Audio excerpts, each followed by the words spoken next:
Hello friends, आप सभी ने भी सुनहरे सपने सजा रखे हैं। आप सभी ने भी अपने लिए एक लक्ष्य तय कर रखा है, लेकिन जिम्मेदारियां जो है वो पूरी तरह आपको लक्ष्य की ओर बढ़ने नहीं देती है।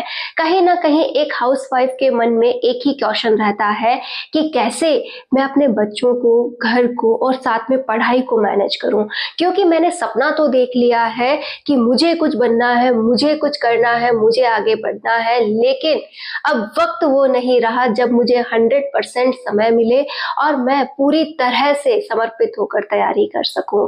आज मेरे पास ढेरों जिम्मेदारियां हैं, चाहे वो बच्चों की हो, चाहे परिवार की हो, चाहे रिश्तों की हो, चाहे कोई भी पॉइंट हो, हर चीज में मैं इंगेज हूँ और पूरी तरह से मैं अपने आप को अपने लक्ष्य के प्रति समर्पित नहीं कर पा रही हूँ। ये आपका ही नहीं, ये हर किसी हाउसवाइफ का जो आगे बढ़ना चाहती है वो यही क्वेश्चन रखती है कि कैसे मैं मैनेज करूं। एक बात ध्यान रखिए कि मैनेज जो है वो हमें ही करना होगा, चाहे आप कितना ही किसी से भी पूछ लीजिए, किसी से भी कह लीजिए कि मुझे कुछ करना है, वो आपसे एक ही बात कहेगा, कर लीजिए, कोई मनाही नहीं है। लेकिन जो आपका काम है पहले आप उसे भी कीजिए और उसके बाद अगर आप समय बचा लेती हैं तो ही आप कुछ कर पाएंगी। तो यहाँ पर फिर से बात वही आ जाती है कि आखिर करूँ कैसे। तो ये वाला पॉइंट जो है आज हम इसी पे बात करेंगे। देखिए, ना हम जिम्मेदारियां छोड़ सकते हैं, ना ही हम इनसे भाग सकते हैं। हमें इन्हें निभाते हुए ही अपनी तैयारी को कंटिन्यू करना होता है।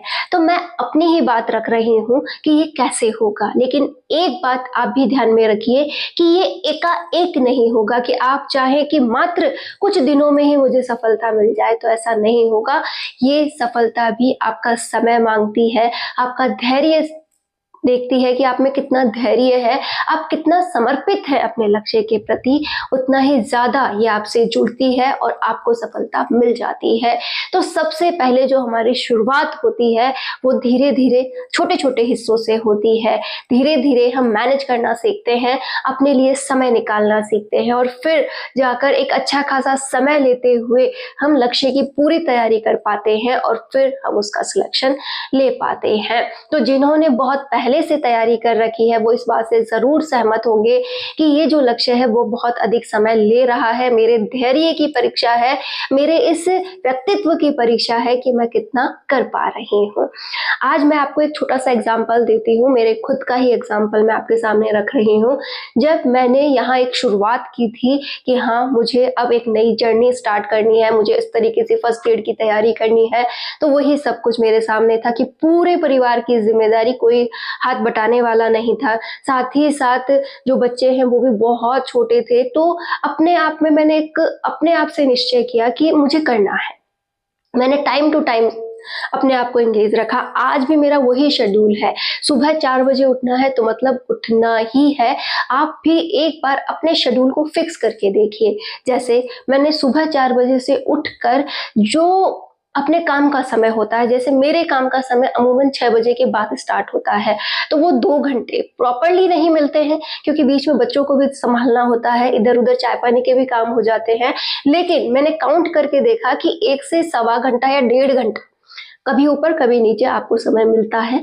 1 घंटा आप फिक्स मान लें, ऊपर आपको सवा घंटा भी मिल रहा है, कभी आपको पौन घंटा भी मिल रहा है, कभी 1.5 घंटा भी मिल रहा है। हाँ, मान सकते हैं कि 2 घंटे नहीं मिलते, लेकिन 4 बजे से लेकर सुबह 6 बजे तक आप अच्छा खासा एक स्टडी टाइम निकाल सकते हैं। यदि आप खुद पर बाउंड है, आप खुद पर काबू पा चुके हैं कि मुझे उठना ही है, मुझे करना ही है, आज नहीं उठी तो मुझे पूरी जिंदगी जागना पड़ेगा अपने अपमान को सहते हुए, तो आपको वो काम कर लेना चाहिए। यहाँ पर जब आप सुबह एक अच्छी खासी तैयारी कर लेते हैं तो पूरे दिन लगता है कि हाँ भाई, बात तो बनेगी, काम भी होगा और अच्छे से मेरी तैयारी भी हो जाएगी। इसी दौरान मैंने घर के काम, जब मैं 6 बजे बाद घर के काम में लगती थी तो अपने ऊपर एक बाउंडेशन लगा रखी थी कि जितनी जल्दी हो सके, जितनी स्पीड में हो सके मैं काम करूंगी। और काम को मैंने यकीनन, स्पीड कम थी, बहुत धीरे धीरे भी मुझे काम करने की आदत थी, लेकिन मैंने उसमें चेंज किया कि जल्द से जल्द एक टाइम शेड्यूल फिक्स कर लीजिए कि बस बैठना नहीं है, पहले किचन का किया, फिर झाड़ू पोछे का किया, फिर उसका किया, फिर उसका किया। मैं जल्द से जल्द काम कंप्लीट करूंगी। हाँ, लगेगा उसमें समय, लेकिन मैं कोशिश करूंगी कि वो जल्द से जल्द हो जाए। मेरी जो काम को लेकर भी रूपरेखा हो वो भी क्लियर हो। ये काम आप भी जरूर कीजिएगा, क्योंकि कई बार हम छोटे से काम में भी बहुत अधिक समय दे देते हैं। जैसे हमें खाना बनाना है, चपातियां बनानी है, हमने तय कर रखा है कि 20-25 चपातियों का मेरे घर का रोज का काम है, मुझे उसे बनाना है, लेकिन वहां पर एक आलस या मन ना करना आप पर इतना हावी हो जाता है कि वो 20-25 चपाती भी आप आधे घंटे में ना बनाकर 1 घंटे में बनाती हैं। तो ये आप ही पे डिपेंड करेगा कि आप कितना समय बचा सकती हैं। हमें हमारे काम को साथ लेकर चलना है, इस बात को आप गांठ बांध लीजिए। कोई आकर आपसे ये नहीं कहेगा कि काम छोड़ दो, अपना काम कर लो, बहुत कम मिलेगा ऐसा। तो क्यों ना अपने काम को ही अपना रूटीन बनाया जाए और उसे बहुत अच्छे से करते हुए अपने लिए समय निकाला जाए। इसके साथ ही मेरा हमेशा रहता था कि काम भी चलता रहे और कुछ मेरा रिवाइजेशन पॉइंट भी होता रहे। तो मैं पुराने या तो रिवाइज करती थी, या फिर मुझे कुछ नया पढ़ना होता था तो मैं उसकी ऑडियो सुनती थी। तो आप भी कुछ भी ऐसा कर सकते हैं, काम के दौरान भी अच्छा खासा रिवाइज हो जाता है। यदि आप फालतू का दिमाग इधर नहीं चलाते हैं तो कैसे कि हम काम करते रहते हैं, माइंड में चलता रहता है, अरे उसे ये कहना था, उसने ये कह दिया, उसने ये कहा, ये आज ये हुआ, कल वो हुआ, या फिर हम घंटों फोन पे लगे लगे काम करते हैं। बहुत सी महिलाएं करती है कि फोन चल रहा है, झाड़ू लग रही है, अपने रिश्तेदारों में बातें हो रही है, इधर उधर की बातें आप शेयर कर रही हैं, बातें कुछ नहीं होती है, बातें होती हैं इधर उधर की। आज उसने मुझे ये कहा था, आज उसके घर में ये हुआ था, आज ये हुआ था, मतलब आप इधर से उधर ही बातें शेयर करते हो, उसमें नया कुछ नहीं होता। चाहे आप एक्सेप्ट करो चाहे मत करो, हम वहां पर भी गलती करते हैं। तो आपको इस पूरी दुनियादारी से इतना ही मतलब रखना है कि मेरा पक्ष सध जाए, कि हाँ मेरे पक्ष का बहुत अच्छा हो जाए, मुझे किसी से इससे ज्यादा लेना देना नहीं है, मुझे एक अच्छी सी स्माइल पास करनी है और अपने रिश्तों को बनाए रखना है। क्लियर है? जितना ज्यादा आप स्ट्रेट माइंडसेट रख लोगे ना, उतना ही ज्यादा आप आगे बढ़ जाओगे। तो ये आप पे डिपेंड करेगा। एक और पॉइंट हमें ये करना है कि कोशिश करें कि बाउंडिंग टाइम में ही आप काम कंप्लीट करें। जैसे 6 बजे से लेकर आपने काम स्टार्ट किया था, उसमें सभी काम आ जाते हैं, आप 12 बजे से पहले कर लें, 11 बजे से पहले कर लें। आपको अगर दोपहर में फिर से काम होता है तो आप सुबह 10 बजे से पहले जितने भी सुबह के काम है वो कंप्लीट कर लें, फिर आप पढ़ने बैठ जाए, दोपहर में फिर से काम के लग जाए। मतलब आपको आपका शेड्यूल सेट करना है। आप काम को दोपहर में कितना मैनेज करके रखती है, कितना समय और पढ़ने का निकालती है। जैसे कोशिश करें कि पूरे दोपहर में आप 2 से 3 घंटे निकाले ही निकाले, कैसे भी करके आपको मैनेज करना है और 2 से 3 घंटे निकालने हैं। हाँ, हो सकता है एक साथ ना मिले, 1-1 घंटा करके मिले तो भी कोई बात नहीं। हमें हमारा सेटअप तैयार रखना है कि जैसे ही फ्री हूँ यहाँ आकर बैठना है और पढ़ाई जारी रखनी है। इसी की तरह आप बच्चों के साथ समय बिताते हुए भी अपना रिवाइजेशन कर सकती हैं। साथ ही साथ आप शाम के जो काम कर रही हैं उसमें प्रॉपरली रिवाइज कर सकती हैं। जल्द से जल्द काम कंप्लीट करके आप रात को भी पढ़ाई कर सकती है। कुल मिलाकर ये आप ही पे डिपेंड करता है कि आप अपनी दिनचर्या कितनी स्ट्रांगली, कितना एक प्रेशराइज पॉइंट पे फील करती है। प्रेशर कौन सा? अच्छे काम वाला, कि हाँ मुझे वक्त पर हर एक काम करना है तो करना ही है, किसी को भी मैं अपना समय नहीं देने वाली। हर कोई आपके सामने आकर कहेगा कि मेरा ये काम है, आप कर दीजिए, आपको बाद में जब आप फ्री होती है ना तब कर दीजिएगा। तो आपको उसे टालना भी आना चाहिए कि बस जैसे कुछ भी बहाना आप बना सकती हैं कि आज वक्त नहीं है, आप ये काम कर लीजिए, मैं ये करके आती हूँ, आपको लेट हो जाएगा। मतलब प्यार से भी आप उसे हैंडल करते हुए उस काम को इग्नोर कर सकती है और अपना समय बचा सकती है। देखिए, आपका भला बुरा आपसे बेहतर कोई नहीं जानता। आप कहाँ पर क्या अच्छा कर सकती हैं ये भी आप ही पे डिपेंड करता है। बहुत समय लगता है इन सबको मैनेज करने में, तो एकाएक तो मैनेज नहीं होगा, लेकिन एक दिन मैनेज जरूर होगा।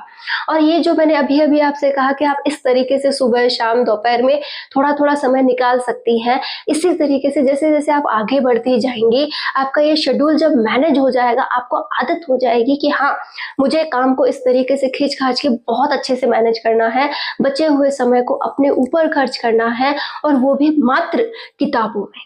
क्योंकि जब हम समय निकाल भी लेते हैं तो कई बार हम आलस कर जाते हैं कि नहीं, मुझे तो थोड़ा आलस आ रहा है, थोड़ा लेट जाती हूँ, फ़ोन चला लेती हूँ और वो मिला हुआ 1-2 घंटा उसी में बीत जाता है। तो ऐसा बिल्कुल नहीं, हमें बुक्स के साथ ही समय बिताना है। तो ये सभी बातें हमसे ही स्टार्ट होती है और हम पे ही खत्म। इसका एक पहलू मैं आपके सामने और रखूँ कि आप ये भी सोच सकती हैं कि नहीं भाई, मुझे बिल्कुल समय नहीं मिलता, मैं कभी कुछ नहीं कर सकती, तो आप क्या करेंगी? वही घसी-पिटी ज़िंदगी, वही सुबह उठना, घर के काम करना, दोपहर में समय मिला तो फ़ोन चलाना, अपने आप को कोसना कि मैं कुछ नहीं कर सकती, किसी ने मेरी मदद नहीं की, ये वो फलाना-ढिक्का, मतलब आप कितना भी सोच सकती हैं। फिर शाम को उठेंगी, फिर से काम करेंगी, किसी को फ़ोन करेंगी, उससे अपना रोना रोएँगी, फिर किसी और से कोई बात, फिर वो तीसरा आपके कुछ सुना जाएगा, कोई अपमान कर जाएगा, कोई कुछ कह जाएगा, आप हर एक बात सुनती रह जाएँगी। उसके बाद रात को आप सब कुछ चिड़चिड़ापन करते हुए सब कुछ त्याग-त्यूग के सो जाएँगी। फिर नेक्स्ट डे वही रूटीन, एक उम्र का पूरा हिस्सा इसमें बीत जाएगा और आप यही कहती रह जाएँगी कि मुझे समय नहीं मिला, किसी ने मुझे समय नहीं दिया, किसी ने मेरी मदद नहीं की।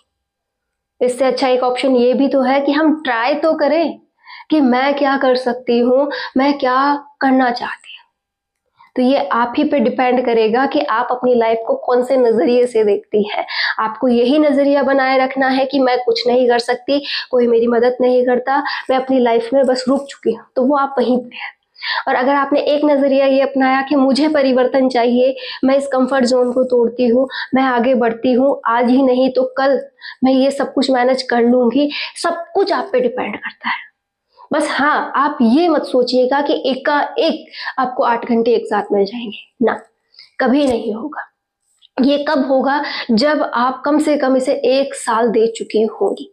1 साल तक अगर आप एक अच्छा खासा रूटीन फ़ॉलो करते हुए 4 घंटे, 5 घंटे, 6 घंटे निकालना सीख जाएँगी, तो साल के अंतिम मौके तक आप क्या कर सकती हैं, 8 घंटे की पढ़ाई भी निकाल सकती हैं। लेकिन ये होगा ज़रूर। लेकिन इसके लिए भी आप ही के ऊपर सारी शर्तें लागू होती है कि आप अपनी सोच को कैसा रखती हैं, आप संघर्ष के लिए तैयार हैं भी या नहीं, आप कुछ करना चाहती हैं या भी नहीं, या फिर केवल जो सोचती हैं वो ख़याली पुलाव है, आपसे कुछ लेना देना होना नहीं है। तो ये सब कुछ आप पे डिपेंड करता है, आपकी सोच पे डिपेंड करता है, आपका माइंडसेट डिपेंड करता है। देखिए, जब भी कोई बात होती है, जब भी कोई अपमान का पॉइंट होता है, हम बहुत कुछ सोचते हैं और जो सोचते हैं अगर हम उसे करते नहीं हैं तो वो बातें केवल ख़याली पुलाव है। और शायद आप भी ऐसे ही कोई ख़याली पुलाव पका रहे हो, तो बिल्कुल भी ऐसी गलती ना करें। अगर संघर्ष करना चुन लिया है तो पूरा करें, अपना समय बर्बाद ना करें। तो उम्मीद है आप सभी अपनी ज़िंदगी को मैनेज करते हुए, अपनी जो भी परिस्थितियाँ हैं उसे समझते हुए आगे ज़रूर बढ़ेंगी, आगे हमेशा अपने लिए एक सपना देखेंगी और उसे पूरा करने के लिए लगातार प्रयासरत भी रहेंगी। तो जो भी बहनें तैयारी कर रही हैं वो और अच्छे से ज़ोरों-शोरों से तैयारी पे लग जाइए और इस बार अपना सिलेक्शन सुनिश्चित कीजिए। और अगर अभी भी नहीं सोचा है तो अब से एक नई शुरुआत कीजिए। 2027 तक हर एक वैकेंसी हमारे सामने फिर से होगी, तो उम्मीद है आप उस दिन तक ज़रूर तैयार हो जाएंगे। 2027 तक हर एक वैकेंसी हमारे सामने फिर से होगी। और अगर आप रियल में चाहती हैं कि मुझे कोई गवर्नमेंट एग्जाम क्रैक करना है, मुझे एक एम्प्लॉय जॉब लेनी है, तो आपके लिए एक सुनहरा मौका फिर से आने वाला है। तो उम्मीद बिल्कुल ना छोड़ें, अपनी जो भी इच्छाएं हैं उन्हें एक पूरी तरह से अपने ऊपर हावी होने दें कि मुझे कुछ बनना है और मैं इसके लिए कदम बढ़ा रही हूँ। आज से एक नई शुरुआत है, हर दिन एनर्जेटिक होना चाहिए, हर दिन नया होना चाहिए और आप में एक कुछ कर गुजरने का जुनून होना चाहिए कि हाँ, मैं ऐसा जुनून ज़रूर पालूंगी जिसमें मुझे कोई परिस्थिति ना हरा सके। हर दिन हारोगी, ऐसा नहीं है कि केवल सोच लिया तो कुछ अच्छे से मैं ऐसे ही कर लूँगी, नहीं, हर दिन हारना पड़ेगा। कैसे कि आज सोचा था लेकिन फिर से परिस्थितियों ने तोड़ दिया, आज किसी ने फिर से माइंडसेट खराब कर दिया, लेकिन उस समय फिर से अपने आप को खड़ा करना और फिर से पढ़ने बैठना बहुत चुनौतीपूर्ण रहने वाला है। हर महिला इससे गुजर रही है, तो भी महिला अब तैयारी कर रही है वो सभी इन परिस्थितियों से बहुत अच्छे से वाकिफ है।